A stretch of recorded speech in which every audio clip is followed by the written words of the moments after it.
امام علی کی خدمت میں ایک شخص آ کر کہنے لگا، یا علی، ایسا کون سا وقت ہے جب انسان دعا مانگے اور وہ دعا رد نہ ہو؟ شخص کا یہ کہنا تھا تو امام علی علیہ السلام نے فرمایا کہ میں نے اللہ کے نبی صلی اللہ علیہ وآلہ وسلم سے سنا کہ 3 موقع ایسے ہیں جب اللہ دعا رد نہیں کرتا۔ وہ پوچھنے لگا، یا علی، وہ کون سے لمحے ہیں؟ امام علی علیہ السلام نے فرمایا، جب انسان کا جسم کانپنے لگے اس وقت مانگی ہوئی دعا اللہ رد نہیں کرتا۔ دوسرا، جب دل میں اللہ کا ڈر ابھرنے لگے اس وقت مانگی ہوئی دعا اللہ رد نہیں کرتا۔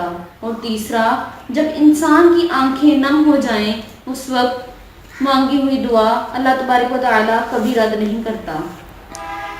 یاد رکھنا، ان تینوں حالت میں انسان کائنات کی جو چیز مانگے وہ اسے ملنے لگتی ہے، چاہے وہ صفا مروہ جتنا سونا کیوں نہ ہو۔ جزاک اللہ۔